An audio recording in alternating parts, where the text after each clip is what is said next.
Friends, recent గా north Indian street food try చేద్దామని కొండాపూర్కి అయితే వచ్చేసాను అనమాట. ఈ డిష్ పేరు వచ్చి లిటిల్ చోకా. ఇది మెయిన్ గా మనకు నార్త్ ఇండియన్ యొక్క స్ట్రీట్ ఫుడ్ అనమాట.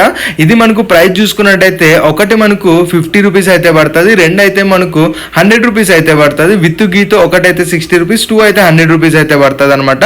ఇది మెయిన్ గా ఏంటంటే ఏదైతే చపాతీ పిండి ఉందో దాని లోపల శనగలతో చేసిన స్టఫ్ అనేది మనకు పెట్టేసి నిప్పుల మీద వీళ్ళైతే కాలుస్తూ ఉంటారనమాట. ఇలా కాల్చిన దాన్ని మనం అడిగిన దాన్ని బట్టి వీళ్ళైతే సర్వ్ అయితే చేస్తారు. మేమైతే గీతో తీసుకున్నాం కాబట్టి గీలో ముంచేసి మాకైతే ఇచ్చేసారు. మెయిన్గా ఇక్కడ మసాలా కర్రీ, దాంతోపాటు మనకు గ్రీన్ చట్నీతో వీళ్ళైతే సర్వ్ అయితే చేసేసారు.